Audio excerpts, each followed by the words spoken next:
Depuis que je suis venu ici à Charabi, j'ai été entouré, j'ai trouvé une famille, j'ai retrouvé confiance en moi.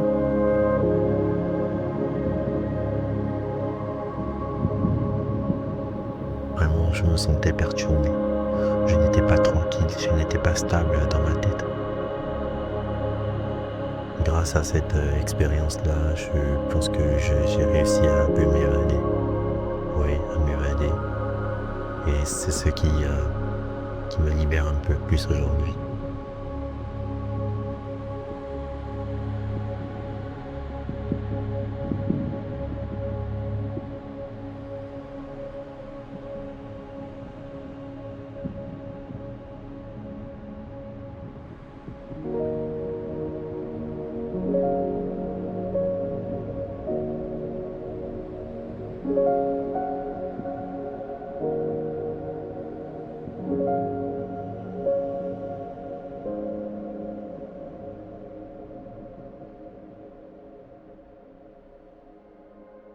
Je suis François Ngoma, je suis gabonais, j'ai 56 ans.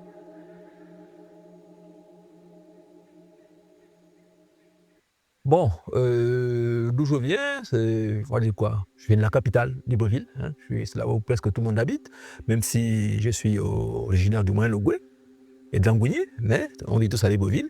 Et comme vous le savez, Libreville, c'est une ville qui est assez stressante. Et donc, à un moment donné, avec la pression, on a envie de décompresser un peu.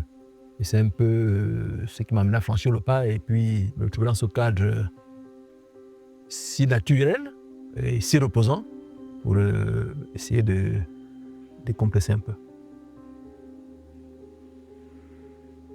Je m'appelle Moussougou Massandé Glenn. Je suis un jeune Gabonais âgé de 24 ans. Je me suis retrouvé ici par l'intermédiaire de ma mère. C'est ma mère qui a voulu que je sois là parce qu'elle voulait que je fasse un travail sur moi pour que j'essaie de travailler sur mes anxiétés, mes colères et tout le vice qui m'habitait.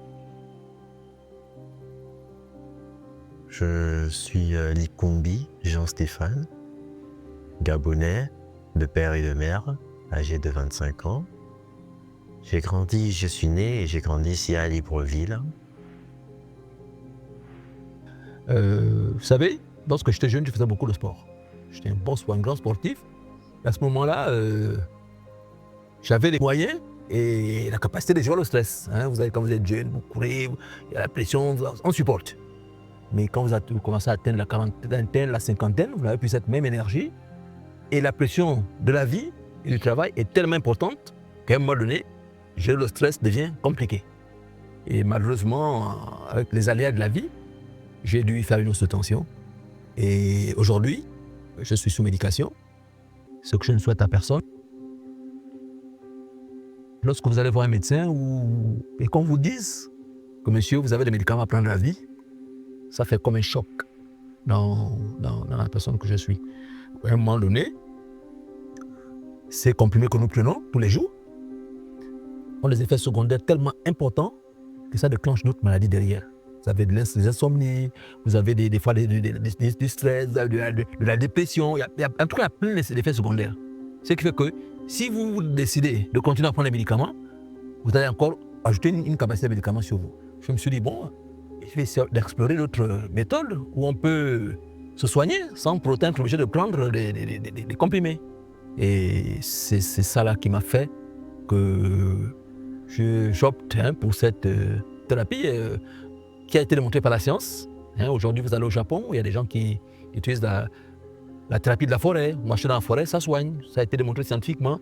Il y en a qui utilisent la musique, ça soigne. Il y en a qui utilisent, je ne sais pas, l'eau, la nature. Il y a plein de trucs comme ça. Et justement, Chalabi Village, c'est un peu dans ce contexte-là. Et c'est ça qui m'a amené ici. C'est ça qui m'a amené ici pour essayer de trouver un autre moyen de thérapie qui ne t'amène pas forcément à prendre des comprimés. C'est un peu ça qui m'a amené ici à Chalabi Village. ce qui m'a vraiment poussé à prendre part à cette aventure, c'est le fait que j'allais vivre une nouvelle expérience. J'allais un peu comme partir à l'aventure. En ce sens que ça va me permettre de devenir un peu plus homme, quoi. C'est-à-dire, ça me permettra d'avoir un peu plus de réflexes. Ça me permettra d'adopter de nouvelles aptitudes, d'avoir de nouvelles aptitudes.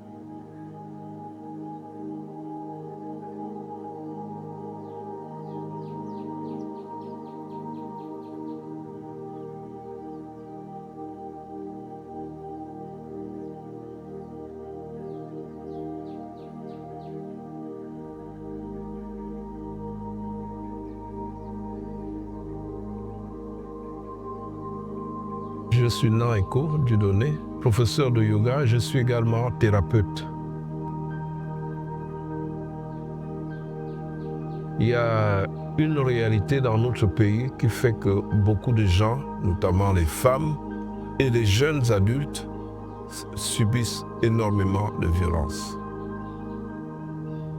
Ces violences sont d'ordre pour les femmes, sont d'ordre même pour les jeunes hommes, sont d'ordre familial, dans le milieu de la famille, qui s'éclate de plus en plus.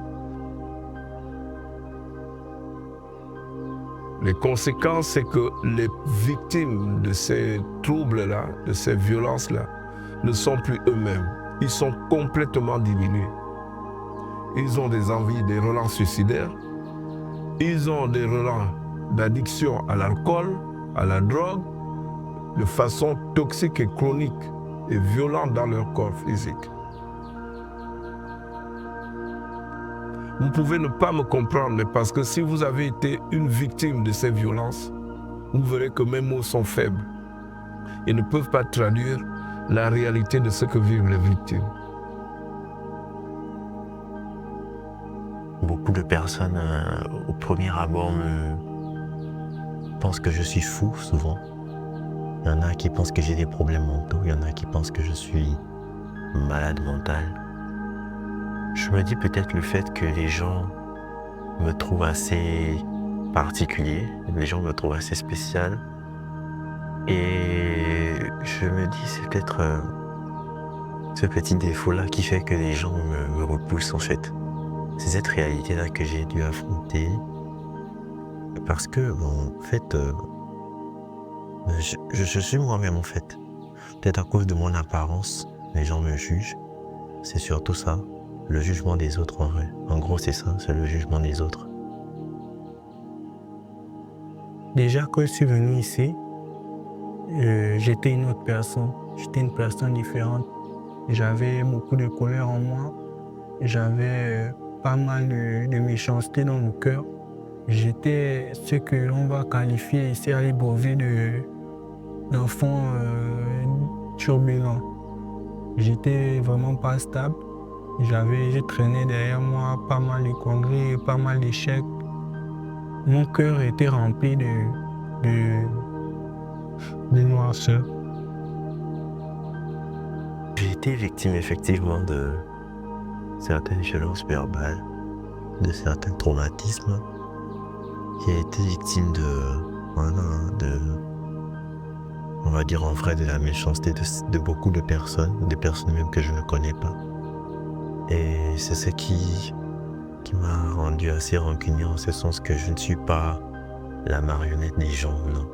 Je suis un être humain, j'ai besoin de vivre ma vie, de jouir de ma vie, d'avoir une liberté. Je ne suis pas censé servir quelqu'un ou bien apporter du profit à quelqu'un, non.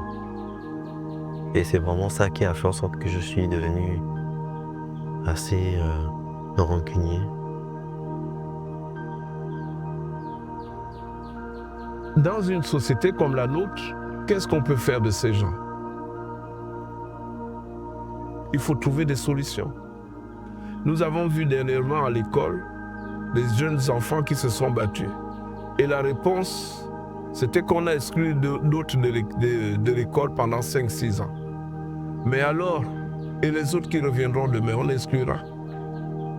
Après, quand un acte de violence a pour réponse une autre violence, ça n'engendre qu'une perdition, c'est encore plus violent. Et ça ne finit pas, le problème ne se termine pas pour autant. Il crée encore d'autres formes de violence qui seront peut-être d'autant plus sophistiquées que les victimes elles-mêmes ne sauront plus quoi faire. Le plus difficile, c'est d'exprimer ses sentiments devant tout le monde. Les gens, vous ne le connaissez pas. Moi, par exemple, je suis un dur à cuire. Bon, pas dans le vrai sens, pas un bangando comme des jeunes plaisantants. Mais je suis quelqu'un qui est naturellement montré qu'il est fort.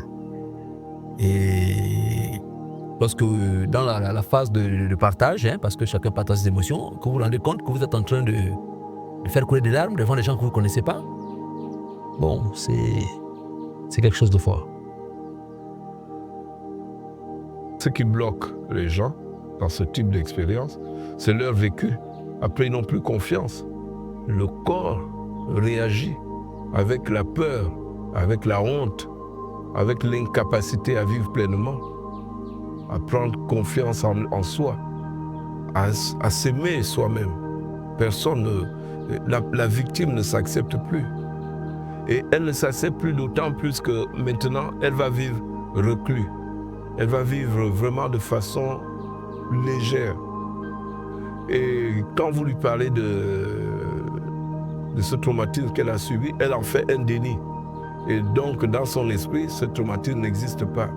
Et si le traumatisme n'existe pas, bon, elle vit comme ça, en se disant, bon, donc un coin de son esprit efface totalement cette réalité vécue.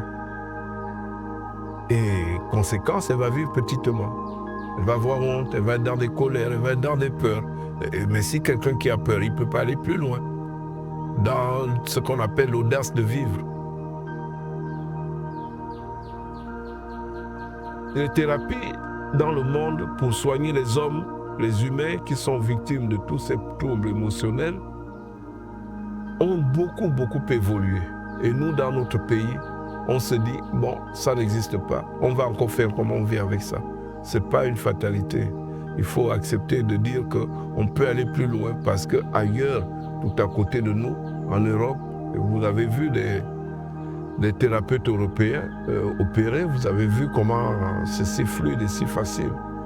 On a des cas où quelqu'un va avoir 10-15 ans avec un traumatisme depuis l'âge de 6 ans ou 7 ans et qui le poursuit encore dans l'âge adulte. Et puis ensuite, avec ça, il finit par se réparer. Du moins, se réparer, c'est trop dire. Mais prendre déjà conscience de la difficulté qu'il a.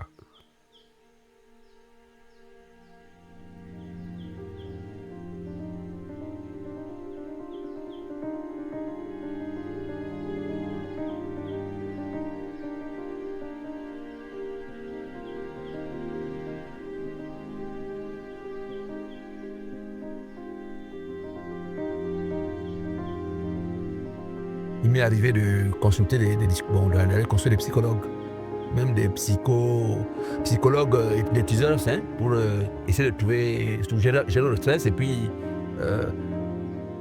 vraiment pour éviter de prendre les médicaments. Donc c'est des gens où on dépense énormément d'argent et donc quand je me suis retrouvé dans ce contexte, c'est un peu la même chose. La seule différence que ça te coûte moins. Et le fait marquant, c'est qu'en arrivant ici, tu n'es pas seul. Tu n'es pas seul. Vous vous retrouvez avec d'autres personnes. Et quand tu écoutes des récits des uns et des autres, ben, tu te dis finalement que non, enfin. Mais moi je suis en train de me plaindre, mais il y en a qui vivent, je sais pas, ce que je vis, mais tu peux par 100, par 1000. Ça fait un choc. Ça fait un choc quand même de sentir ça. Et après ça, en même temps, ça te conforte un peu et ça te pousse un peu à te battre. L'exercice qui a allumé cette lumière en moi, c'est le fait qu'on soit assis tous ensemble, chacun parle de ses problèmes, un peu comme l'exercice de l'abus, ou bien le fait de discuter avec les thérapeutes. Je trouve que c'était très émouvant. C'est vraiment très émouvant parce que ça se permet de se libérer. Quand vous voyez des gens nous raconter les choses qu'ils n'avaient peut-être pas envie de raconter, verser des larmes, ça c'est une sorte de libération. Et voilà, c'est vraiment cet exercice-là qui m'a beaucoup marqué. Il y a plein d'exercices qu'on fait. Hein. Il y a des exercices de respiration, des exercices physiques. Hein. Par exemple, moi, je faisais plus... Ça fait longtemps que j'arrive plus à faire du sport. Et comme je faisais du sport de combat, c'est des sports qui te demandent à beaucoup bouger. Et à mon âge, à 56 ans, bon, aller dans un dojo pour commencer à faire ça, c'est pas toujours évident. Hein. Vous avez cette crainte de vous casser un membre, de vous tordre une cheville, et puis à 56 ans, lorsqu'un bras se casse ou une jambe se casse, ça ne se trouve pas comme la jambe de quelqu'un de 2 ans. Donc là, avec l'exercice que j'ai, qu'on vous fait faire là, ben, c'est du sport. C'est du sport vraiment, hormis les quelques postures qu'on vous demande, mais vraiment, ça fait travailler, hein, ça fait transpirer, ça fait travailler les muscles, donc c'est vraiment du sport, c'est du sport. Et on peut dire que, déjà sur le plan physique, ça m'a apporté quelque chose. J'ai senti mon corps, et puis, comme je disais, hein, quand vous regardez les autres aussi qui vivent la même expérience que vous dites que je ne suis pas seul dans cette affaire-là, et ça vous donne encore davantage l'envie de continuer l'aventure, de rester là. J'étais parti dans un mode de fonctionnement où je me suis dit, il vaut mieux ne plus faire confiance à personne. Voilà, c'est-à-dire moi, dans mon esprit, moi, je préfère rejeter tout le monde, je préfère claquer la porte à tout le monde et puis continuer. Mais c'est vraiment cette thérapie-là qui m'a montré que non, je peux être bien avec certaines personnes et on peut me faire confiance en cas de... C'est pas tout le monde qui abuse de la confiance des autres. Et voilà, je me suis dit, il ne faut pas mélanger tout le monde dans ça. Depuis que je suis venu ici à Charabi, j'ai été entouré, j'ai trouvé une famille, j'ai trouvé confiance en moi. C'est dû aux thérapies qu'on a pu faire ici. Le fait de se retrouver isolé, de se retrouver à des kilomètres de Libreville, ça c'est vraiment magique, ça transforme. Le moment à Charabi qui m'a vraiment le plus marqué, c'était l'esprit de complicité qu'on avait entre nous tous. L'esprit de complicité, le fait de discuter avec d'autres garçons comme moi, surtout un camarade avec qui je partageais la même chambre. Discuter des problèmes de la vie, des trucs comme ça me libère et ça m'ouvre l'esprit, ça me fait vraiment du bien. Pour le temps que j'ai passé ici, vraiment, je suis agréablement surpris de ce que j'ai vécu ici. Dans tout ce qu'on faisait, on parle que de l'amour, des soins pour soi-même, de te sentir bien, de te sentir en bonne santé. Donc vraiment, il n'y a rien de... Et mieux encore, nous étions ici avec des convictions religieuses diverses. Moi, par exemple, je suis catholique. Il y a plein là qui sont nos églises de l'éveil qui sont plutôt un peu radicaux. Mais vous vous rendez compte qu'il n'y a aucune incidence sur vos croyances ou quoi que ce soit. C'est plutôt une manière de vous apprendre à vous soigner vous-même avec ce que vous avez en vous.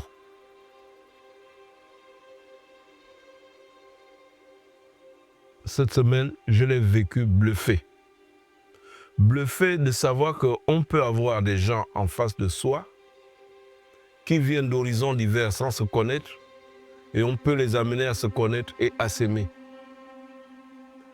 Bluffé de savoir qu'on peut avoir des gens qui reviennent d'horizons divers avec des troubles énormes différents, des gens que la société, ils sont séparés et que l'un peut même violenter l'autre à côté sans le savoir. Mais le fait qu'ils aient été ensemble dans un tel cercle, ils sont devenus si proches que les gens respectent, ils se respectent et ils se passent de l'amour. J'ai été bluffé de savoir que on peut passer une semaine ici avec des gens qu'on a rejetés de la société et que ces gens se relèvent aujourd'hui et disent « je veux vivre, je ne suis pas un déchet, je ne suis pas une poubelle. Mes parents ont voulu me laisser dans une poubelle, mais je ne suis pas. » Et évidemment, ça c'est la conséquence de son addiction. C'est le manque d'amour. Je suis bluffé par la portée de l'amour quand on l'exprime véritablement et de la confiance quand on l'exprime à quelqu'un. Deuxième aspect qui m'a bluffé, c'est voir des sourires qui étaient fermés et qui, en milieu de parcours, sont totalement ouverts.